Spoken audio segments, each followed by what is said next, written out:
네, 성도 여러분 편안하셨습니까? 안 편안하셨군요. 마스크 쓰고 찬양하는 거 정말 어려운 일인데 우리 성가대 또 이렇게 귀하게 은혜 주셔서 감사합니다.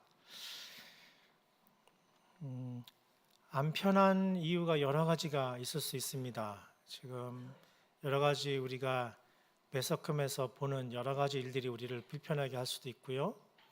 하여튼 요즘에 좀 여러 가지 면에서 우리가 세상살이가 그렇게 편치가 않지요. 근데 저는 이렇게 가만히 생각해 보니까 저희가 여러 가지 편안하지 못한 이유들 중에 이유 겉에 있는 이유들을 하나씩 하나씩 제껴놓고 보니까 많은 부분들이 이 돈에 관련된 재정과 물질에 관련된 일 때문에들 다들 좀 불편하시겠다는 생각을 하게 됩니다. 조금 더 극단적으로 얘기하면 돈 문제만 아니면 사실 우리가 그렇게 지금 불안하게 살 이유가 없겠다. 또 돈만 많으면 그냥 별 걱정 없이 살겠다 하는 생각을 또 하게 되는 것이죠. 그래서 겉으로 뭘 치장을 하든 대체로 요즘 세상 사람들의 생각들 여러 가지 불안한 것들은 돈과 관련돼 있거나 물질에 관련돼 있는 것들이 아닌가 솔직하게 이렇게 생각을 하게 됩니다. 오늘 본문 말씀은 우리가 수십 번 여러 번 들었던 생각하고 성찰하고 배우고 익힌 말씀들입니다. 저는 요즘에 이 말씀들을 본문을 대하면서 예전과 달리 그냥 그렇게 쉽게 읽어내기가 참 어렵습니다. 주위에 보면 다들 힘들어하고 고통스러워 하시는데 오늘 성경에 보면 그러지 말라고 하시는 것 같아서 그러면 다 책임져 주시든지 근데 다 책임져 주신다고 그랬는데 그 책임져 주시는 수준이 그렇게 성에 안 차요. 저 들을 국화를 봐라, 새를 봐라. 우리가 그 정도 살려고 지금 그 정도 책임져 주시겠다는 거야 지금? 그 정도면 우리가 그런 생각이 들어서 그 정도 갖고 먼저 그 나라 의를 구하고 그러라는 거야 지금. 그런 불편함이 들어요. 그래서 예수 잘 믿고 한 집사쯤 되면 하나님이 25평 딱 주시고 장로쯤 되면 한 40평 딱 주시고 그래야 우리가 먼저 그 나라 의를 구하고 그런 거 아니겠습니까? 근데 저 새를 봐라, 저 꽃을 봐라, 다 우리 하나님 먹이시지 않느냐. 그래놓고 우리 보고 야 그런 건 아니야. 그런데 오늘 본문 말씀에 사실 좀 그렇다 싶은 게 이렇게 먹고 사는 문제 때문에 힘겨워하는 사람들을 가리켜서 30절에 보면 믿음이 적은 자들이다. 저와 여러분 중에 이 믿음이 적은 자들의 범주를 벗어날 사람이 몇 명이나 되겠습니까?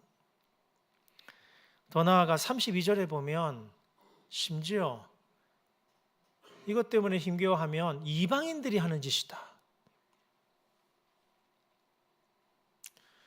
아시는 대로 마태복음은 유대인들을 대상으로 포커스를 맞춰서 쓰여진 성경이기 때문에 유대인의 시각이 담겨져 있죠. 그래서 유대인의 시각에서 이방인들이다. 이 뜻은 저 사람들, 저 구원 못 받을 사람들, 하나님 모르는 사람들 이런 뜻이에요.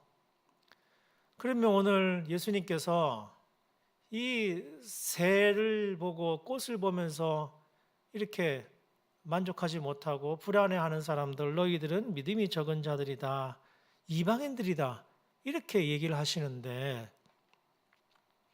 머리 좋으신 분들은 그때랑 지금이랑 다르지 않습니까? 그때는 성경의 이야기고 지금은 또 다르지 않습니까? 또 우리가 제일 갖다 대기 쉬운 논리가 자본주의 아닙니까? 자본주의. 그때랑 상황이 다르지요. 이렇게 여러분 우리가 변명할 수도 있습니다. 그러나 저는 요즘에 그렇게 변명하기가 쉽지가 않아요. 우리가 알게 모르게 얼마나 의식주 먹고 사는 문제, 이런 문제 때문에 마음을 빼앗기고 사는지 뻔히 알기 때문이죠. 성경의 본문에 보면 너희가 마음을 쓴다고 해서 그 키를 한 자라도 키울 수 있느냐. 그러니까 이 본문을 보면서 웃었어요. 왜냐하면 예수님이 지금 오시면 이런 얘기 못 하실걸요. 돈 주면 키를 늘려요. 뭐 얼굴 이거 다 바꿀 수 있습니다. 뭐만 있으면? 돈만 있으면요. 예수님 뭐 믿음이 없네 적네 이방인들이네 믿음이 작은 자들이네 이렇게 말씀하시지만 지금 믿음 없어도 돈만 있으면 다 바꿉니다.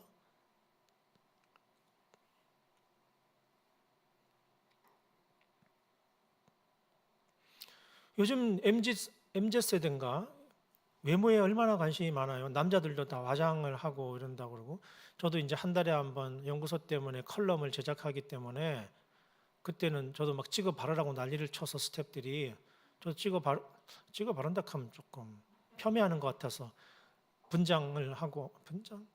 하여튼 화장을 하고 촬영에 임하기는 합니다만은 변장이라 그래야 되나 하여튼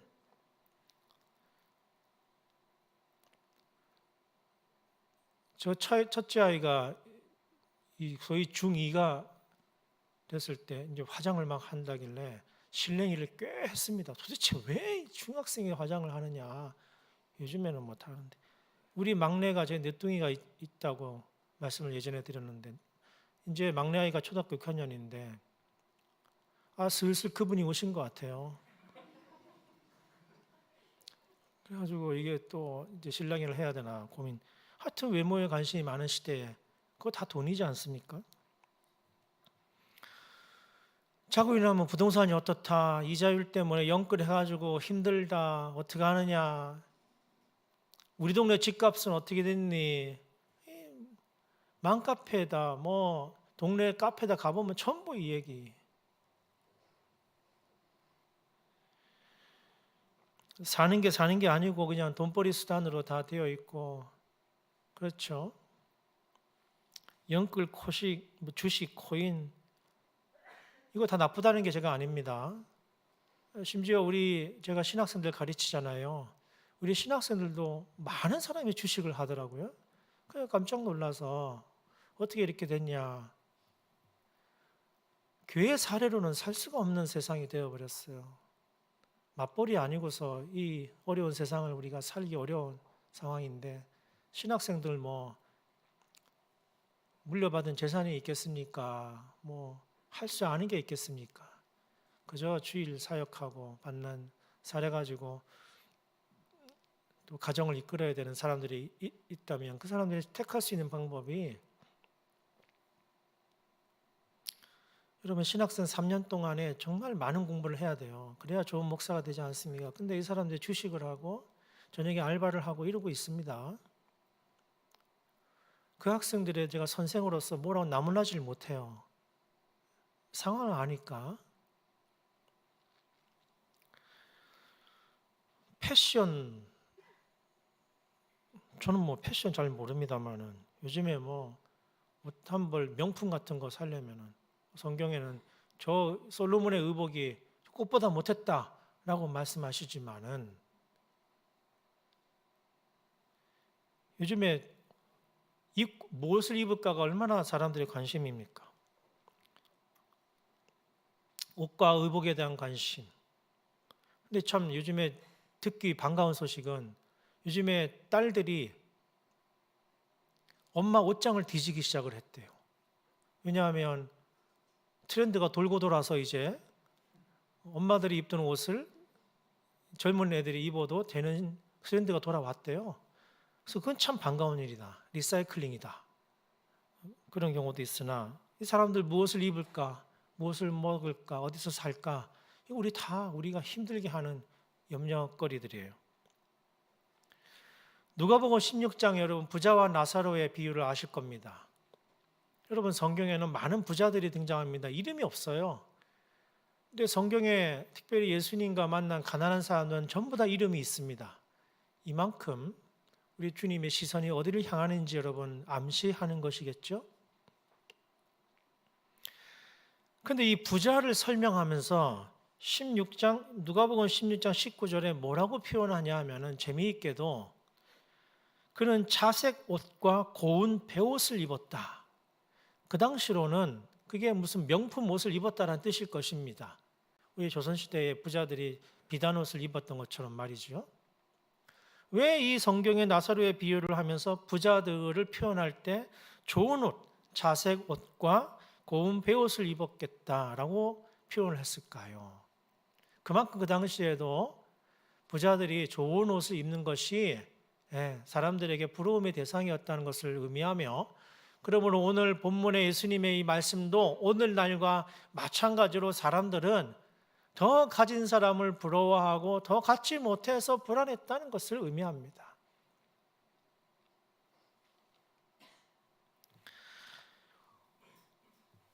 오늘 본문은 좀 가혹하게 들립니다.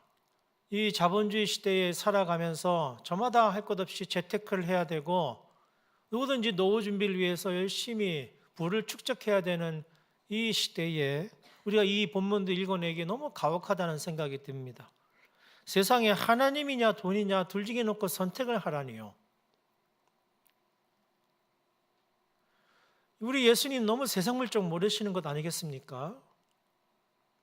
지금 오셔도 그런 얘기 하시겠습니까, 주님? 지금 오시면 그 제자들이 정말 다 버리고 이렇게 따라다닐 수 있을 것 같습니까? 따져 물을 수밖에 없을 것 같아요.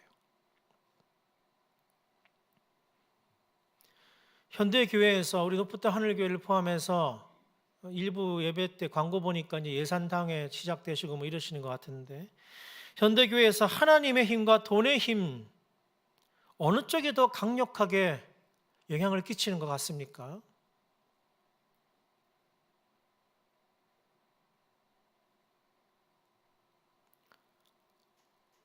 뭐 예산이든 뭐든 좋습니다. 하나님의 힘 때문에 고민을 많이 하세요? 돈의 힘 때문에도 고민을 많이 하세요?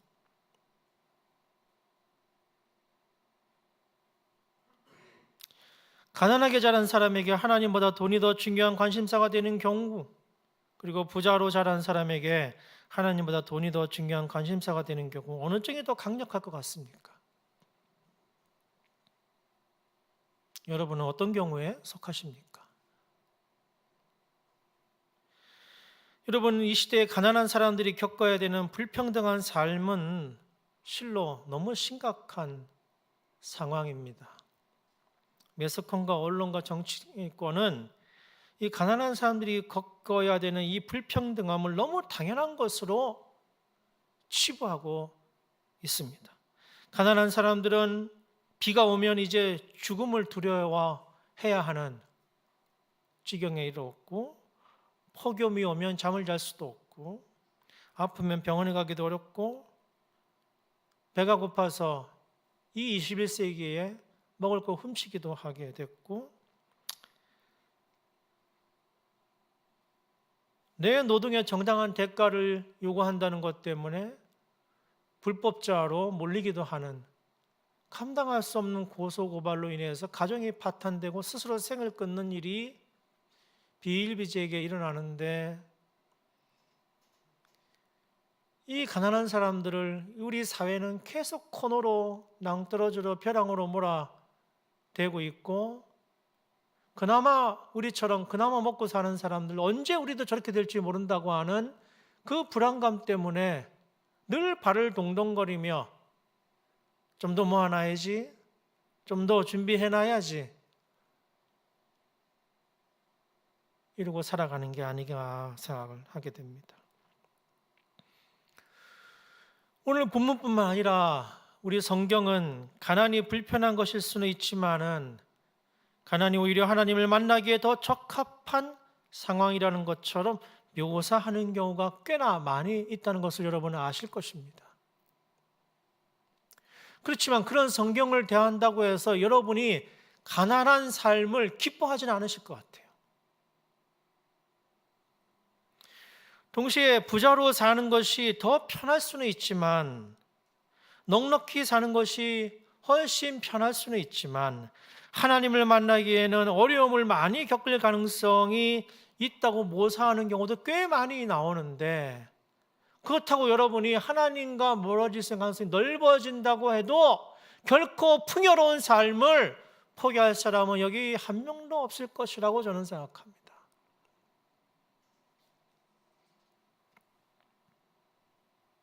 왜 성경은 가난한 이들이 더 하나님과 가까울 가능성이 많다고 표현하고 있을까요?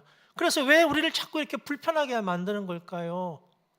그래서 어떤 식으로든 합리화하고 요리조리 빼고 논리를 만들어서 이 예수님의 말씀에 액면 그대로 받기보다는 어떻게든 다른 방식으로 해석하려는 고민을 하게 만드느냐 말이죠.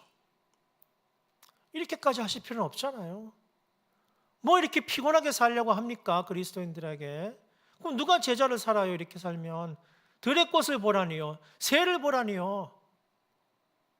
살 수가 없잖아요. 우리는 넉넉하게 부자이면서도 하나님을 가까이 하며 살아가는 묘책을 진정 찾을 수 있겠습니까?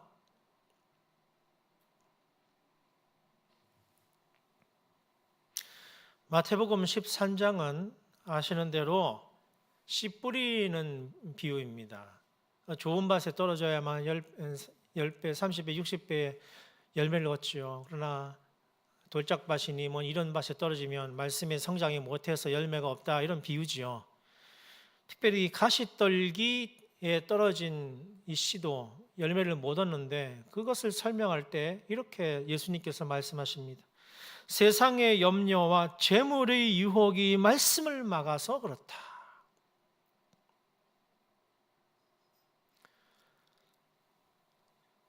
오늘날 우리 신앙이 성장하지 못하고 말씀의 열매가 없다면, 저는 분명히 이 시대에 살아가는 그리스도인들은 바로 세상의 염려와 재물의 유혹이 너무나 말씀을 가로막아서 가시떨기와 같은 삶을 사는 게 아닌가 생각해 보게 됩니다. 누가복음 18장에 보면 부자 청년이 등장합니다. 그는 예수님으로부터 제자로 부르심을 받습니다. 그러나 그 재물을 가난한 사람들에게 다 나누어 주고 오라는 주님의 요청을 받아들이지 못하고 근심하며 돌아갑니다. 그리고 나서 주님께서 말씀하십니다. 보았느냐? 부자가 천국에 간다는 것은 낙타가 바늘기에 들어가는 것처럼 어려운 일이다.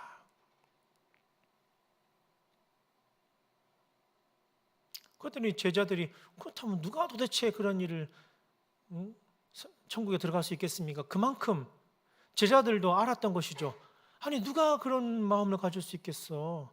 사실 우리도 예수님 따라다니지만 우리도 안 그렇잖아. 누가 들어가? 그런 이야기인 것이죠. 우리가 이러한 이야기를 할 때마다 모범 사례로 일컫는 아굴의 잠언 말씀은 이러합니다. 내가 두 가지 일을 주께 구하였사오니 내가 죽기 전에 반드시 내게 거절하지 마시고 이걸 들어주십시오. 첫 번째, 즉 헛된 것과 거짓말을 내게서 멀리하옵시며, 다시 말해서 정직하고 바르고 진정한 사람이 되게 해주십시오. 그런데 두 번째가 바로 이러한 삶을 살기 위해서 아굴이 요청하는 두 번째 조건이 이러합니다. 다 아시는 대로 나를 가난하게도 마옵시고 부하게도 마옵시고 오직 필요한 양식으로, 즉 일용할 양식으로 나를 먹이시옵소서. 할 수만 있으면 물질을 채워주시고 필요를 채워주시고, 할 수만 있으면 하나님 길을 열어주셔서, 명분은 이렇습니다. 다른 사람에게 베풀 수 있게 해주시옵소서. 더 많이 하나님께 헌신하게 해주시옵소서. 11조를 더 많이 드릴 수 있도록 하나님 복 주시옵소서. 온갖 명분을 갖다 붙이면서 하여간 넘치게 달라는 것이죠. 그러나 오늘 아굴은 가난하게도 마옵시고 부하게도 마옵시고 오직 필요한 양식으로 나를 먹이시옵소서. 왜요? 9절에 혹 내가 배불러서 하나님을 모른다 여호와가 누구냐 할까 하오며, 등 따시고 배불러서 하나님을 모를까? 하나님이 나의 주인인데 돈을 주인 삼아 살아갈 것 같아서 그것이 두려우니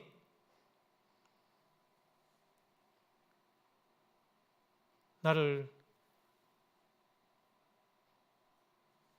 부하게 만들지 마시옵소서. 그런 거예요. 그런가 하면 또 내가 가난하여 도둑질하고 내 하나님의 이름을 욕되게 할까 두렵다. 여러분, 주머니가 비어 있으면 비굴해져요.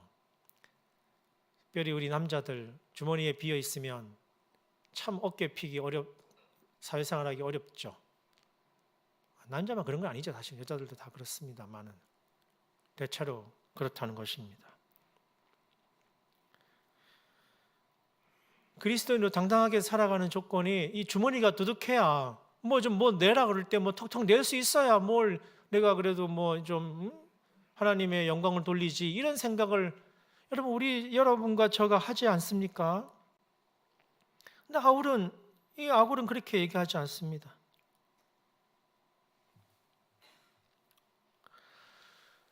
종교개혁이 일어나기 전에 어거스틴은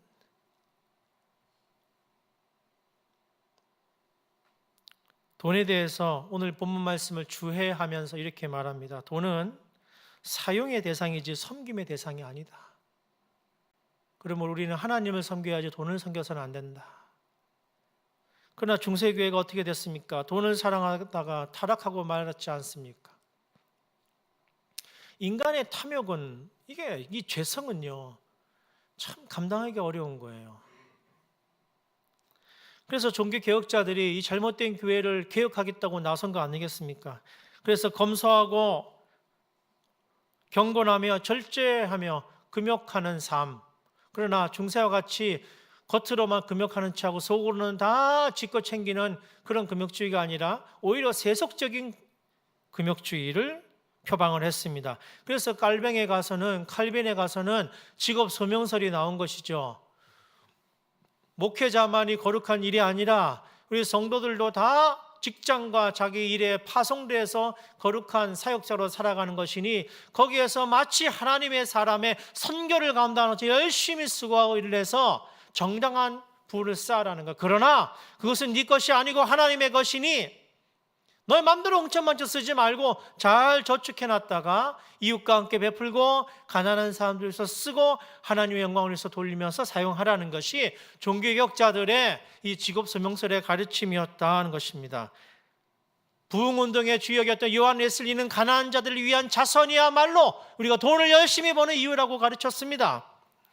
그래서 막스 베버라고 하는 종교 사회학자는 프로테스탄트 윤리와 자본주의 정신이라고 하는 아주 두꺼운 책을 썼는데, 종교 사회학계의 아주 바이블이죠.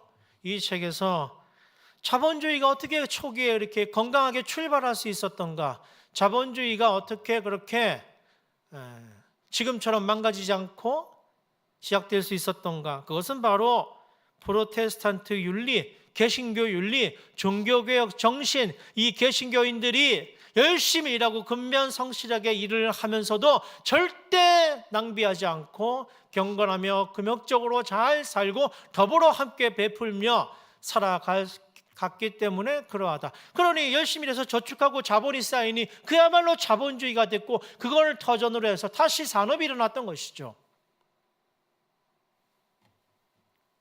그러나 오늘날 이 초기의 자본주의의 이 건강한 경제는 망가져 버리고 말았습니다. 일하지 않고도 돈을 버는 일들이 너무 많아지고 근로자들이 그 근로의 대가만 가지고는 살 수 없고 전부 부동산이니 금융이니 이래가지고 초기 자본주의와는 너무 엇나가 버리고 말았습니다.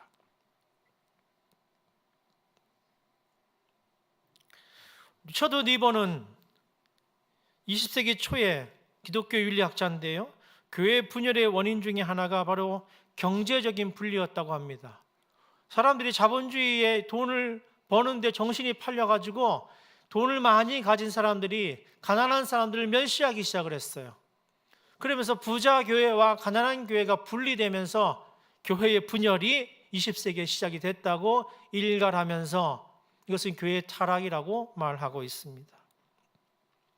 오늘날 우리 시대의 자본주의가 이렇게 왜곡되고 변질된 까닭은 역설적으로 얘기해서 바로 초기에 그 자본주의를 건강하게 출발시켰던 프로테스탄트 윤리, 개신교 정신, 종교개혁 정신이 무뎌지고 말았다. 즉 경건과 절제와 금욕적인 삶을 살면서 열심히 성실하게 됐던 그리스도인들이 돈의 마음을 빼앗기고 하나님보다 돈을 더 열정적으로 섬기면서 오늘날 자본주의가 서구 사회로부터 망가지게 되었다고 하는 고발인 것입니다. 그러므로 오늘날 이 세상에 대한 책임이 우리에게 있는 것이죠.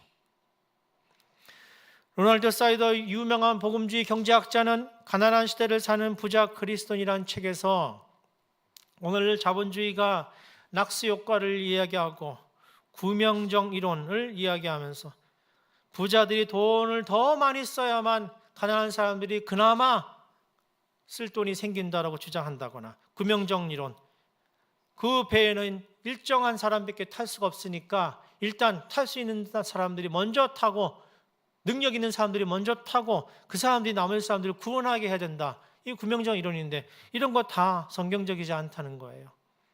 청지기론, 하나님께서 우리에게 맡기신 우리는 청지기일 뿐이다. 진짜 주인은 하나님이다. 그러므로 우리 게 아니다. 이 주장을 하는 것이죠. 그래서 오늘날 이렇게 망가져버린 자본주의의 대안을 찾으면서 서구에서 시작한 운동들이 있죠. 바로 사회적 경제운동이나 대한경제운동입니다.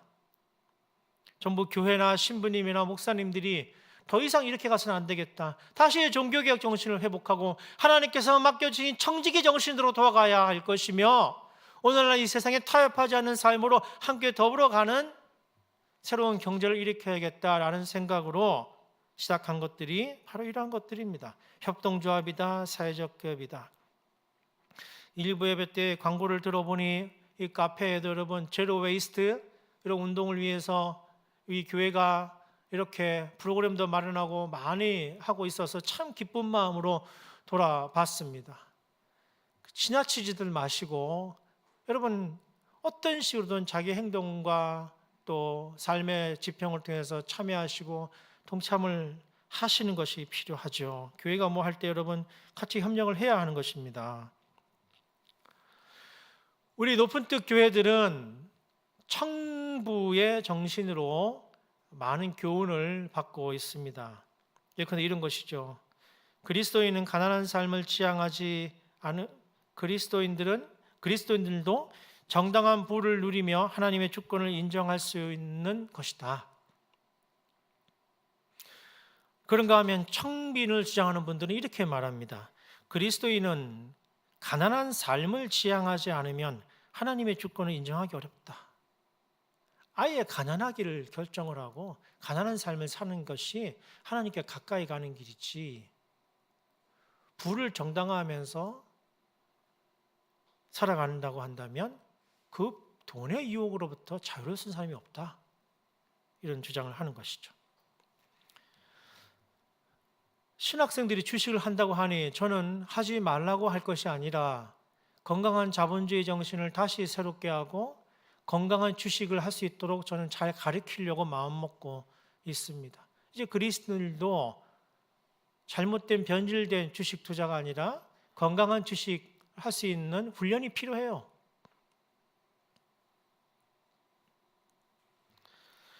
청부, 깨끗한 부자, 정직한 부자는 실제로 불가능한 건데 우리가 부자의 삶, 풍요의 삶을 결코 포기할 수 없다거나 혹은 포기할 필요가 없다는 욕망에 대한 자기의 변명이 아니어야 하지요. 그러기 위해서 우리는 어떻게 돈을 이길 수 있겠습니까? 돈의 힘을 이기는 것이 하나님의 주권을 인정하는 것이며 돈 자체가 아니라 돈의 힘에 굴복하지 않을 수 있는 경건과 절제와 금욕의 훈련이 우리에게 필요한 이유인 것입니다. 오늘 본문 말씀의 마지막 절에 하나님의 의와 나라를 먼저 구하라고 말씀하십니다. 그리고 염려하지 말라고 말씀하십니다. 그러니 돈 자체를 사탄화하거나 돈 자체를 악마화할 필요가 전혀 없는 것이죠. 주님께서 경고하는 것은 돈에 대한 염려를 경고하십니다. 그래서 이렇게 묻는 것이죠. 너희들은 돈을 염려하고 있냐? 하나님의 영광을 위한 열망을 갖고 있느냐? 하나님의 나라를 향한 열망이 있느냐? 돈에 대한 염려가 있느냐? 이렇게 질문하는 것과 같습니다. 당시에도 돈과 재물로 인한 염려와 고민이 많았던 사회였기 때문에 그렇습니다. 빈부격차가 어마어마했거든요. 하나님을 믿는 이들이 돈에 대한 염려 때문에 타락하고 부패하는 상황이 오고 있습니다. 돈이 신앙을 방해하는 것이 아니라 돈에 대한 염려가 방해합니다. 가시떨기 나무도 돈에 대한 염려와 세상의 유혹 때문에 자라지 못한다고 말씀하시지 않았습니까? 그러니까 낙타가 바늘귀에 들어갈 수 없는 것처럼 부자가 하나님 나라에 들어가기가 어렵다고 하는 것은 그냥 부자가 아니라, 부자가 다 그렇다는 게 아니라 돈에 대한 염려가 그지극히 많은 부자를, 겉으로는 하나님을 믿는 신실한 사람 같았는데 결정적으로 제자의 삶을 따라라, 다 내려놓고 따라라 하는 결정적인 순간이 다가오니까, 까보니까, 밑장을 다 드러나 보니까 사실은 돈에 대한 염려가 더 컸던 사람이었다는 것이죠. 그러면 염려하지 않을 수 있는 방법이 있겠습니까? 저와 여러분 같은 평범한 사람들이 돈에 대한 염려를 어떻게 내려놓을 수 있겠어요? 다시 말해서 돈이 많거나 적거나 돈에 대한 염려로부터 벗어나는 방법이 무엇이 있겠습니까? 저도 여기로부터 자유롭지가 못해서 오늘 말씀을 통해서 성찰한 바 여러분과 나누고자 하는 것은 저 자신에게도 해당되는 성찰이니 여러분 그렇게 함께 나눠주시기 바랍니다.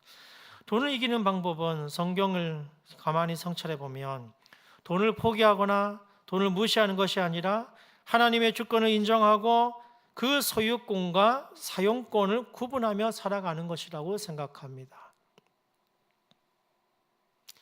여러분 통장에는 여러분 이름이 찍혀 있어요.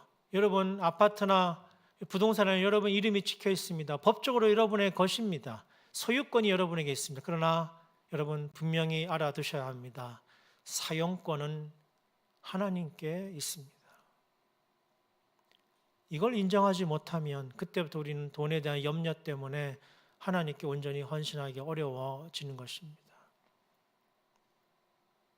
사용권은 하나님께 있다. 궁극적으로 그분이 이 주인이시다.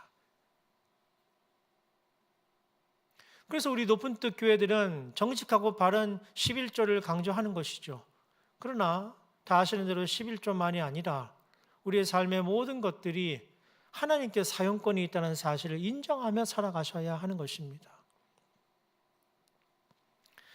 두 번째로 여러분, 자족의 은혜를 누리는 훈련이 반드시 필요합니다.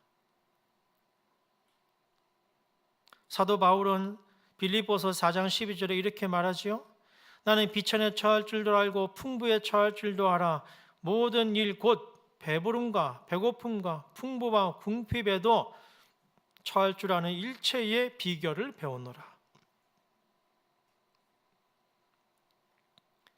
예수 믿는 사람을 잡아 죽이던 사울이 주님을 만났고 꾸라지고 평생을 바쳐서 순교하기까지 수없이 많은 투옥과 매질과 비난과 도망침과 고립됨과 배고픔과 가난함에 찌들어 살던 이 하나님의 거룩한 사도가 일체의 비결을 배웠노라. 일체의 비결을 배웠노라. 그런데 여러분 어떻게 그게 가능했을까요? 11절에 그 앞선 11절에 이렇게 말하지요. 내가 어떠한 형편에든지 나는 자족하기를 배웠노니. 여러분 하나님 앞에서 자족하기를 배웠노니, 감사의 마음을 배웠노니, 내가 어떤 가난과 궁핍과 배고픔에 처하더라도, 어떤 상황에 처하더라도 하나님께서 주신 은혜에 감사하며 자족하기를 배웠기 때문에 비로소 내가 일체의 비결을 배웠다라고 고백할 수 있었던 것입니다. 이게 얼마나 어려운 일입니까? 우리에게 자족의 마음을 갖기가 얼마나 어려운지를 잘 알지요. 그 결과 13절에 바울은 이렇게 말합니다. 여러분 좋아하시는 구절이죠. 내게 능력 주시는 자 안에서 내가 모든 것을 할 수 있느니라. 이것은 대박 허락하소서. 가능하시면 다 채우시고 흔들어서 하나님 허락해 주시옵소서. 우리 손을 부끄럽지 말게 해주시고 흔들어 채우셔서 더 많이 베풀게 해 주시옵소서. 하실 수만 있으시면 길을 열어서 형통케 해 주시어서 하나님 아버지께 영광을 돌리게 해 주시옵소서. 온갖 변명과 온갖 논리를 갖다 대어서 형통함을 구하는 것이 내게 능력 주시는 자 안에서 내가 모든 것을 할 수 있느니라가 아니라, 비록 주님 나를 저 가난의 길로 처할지라도, 가진 것이 없는 길에 나를 놓을지라도 나는 하나님을 주인 삼고 자적하며 살아갈 수 있는 일체의 비결을 배우노라. 이 경지에 올라야만 하나님을 택할 것이냐 재물을 택할 것이냐의 갈림의 길에서 결코 실패하지 않고, 오늘 성가대가 우리 앞에서 찬양해 주신 것처럼 나를 정복하여 승리해달라고 비로소 기도할 수 있게 되는 것이에요. 그럴 때 비로소 이 모든 것을 너희 하나님께서 채워주실 것이다. 이 은혜의 사건이 저와 여러분의 삶 가운데 일어나는 것입니다.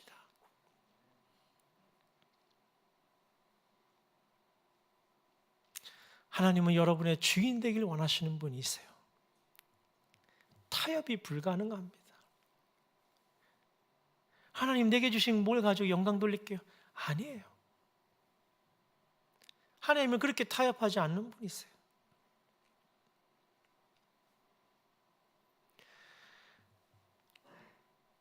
교회에 돈 없으면 안 돌아갑니다.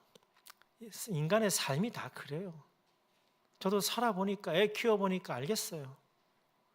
목사랍시고 이렇게 해봐야 일단 생활 현장에 들어가면 돈이에요. 왜 모르겠습니까? 몰라서 하는 말입니까? 우리 주님이 세상 물정 몰라서 그런 말씀 하시겠어요? 여러분, 그리스도인의 운명이에요. 그리스도인이 받아들여야 될 십자가예요.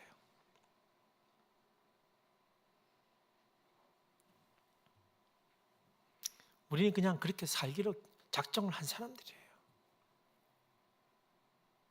그래야 이길 수 있는 거예요. 그래야 돈을 향한 염려로부터 자유로워지고 해방될 수 있는 거예요.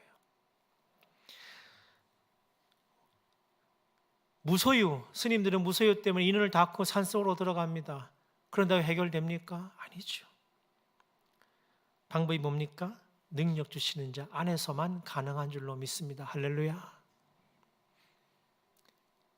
더 많은 것을 가지면 물질의 염려로부터 해방될 수 있을 것이다? 그렇지 않습니다. 모든 걸 끊어내면, 무소유가 되면 해방될 수 있을 것이다? 그렇지 않습니다. 그렇으면 중세 수도원이 타락하지 말았어야죠. 다 타락하고 말았잖아요. 오직 능력 주시는 자 안에서만 가능한 줄로 믿습니다. 인간의 죄성은 이러한 훈련을 통해서도 없앨 수가 없어서 수많은 수도자들과 경건한 자들이 스스로 청빈하게 가난하게 사는 삶을 택해왔던 것이죠. 돈에 대한 염려로부터 벗어나기가 어려운 세상입니다. 우리가 차라리 가난한 삶을 자발적으로 살아가고자 택하는 것이 오히려 더 안전하지 않을까 생각할 정도로 이 시대가 우리로 하여금 힘들고 어렵게 만들어가고 있는 것이 현실이지요. 그러나 여러분, 힘을 내십시다. 주님을 단단히 붙잡으십시다. 그리고 저 새를 보라, 저 꽃을 보라, 낭만적으로 우리에게 하나님 나라를 설명해 주신 그 하나님의 복음을 단단히 붙들어 보십시다. 그리고 없어도 비굴하지 마십시다. 당당하게 하나님의 백성답게 가난에 처할 줄도 하고 일체의 비결을 터득하는 우리 높은 뜻 성도들의 삶이 될 수 있기를 주님의 이름으로 간절히 축원드립니다. 하나님 감사합니다. 있으나 없으나 아버지 하나님, 우리 하나님의 자녀를 불러주심을 감사합니다. 일체의 비결을, 자족의 비결을 저희가 훈련할 수 있는 능력과 지혜를 더하여 주시옵소서. 어떤 상황에 있든지 기쁨으로 하나님을 갈망하며 열망하는 훈련을 감당할 수 있도록 하나님 인도하여 주시옵소서. 세상을 넉넉히 이기는 힘을 저희에게 허락하여 주시옵소서. 예수님 이름으로 기도하옵나이다.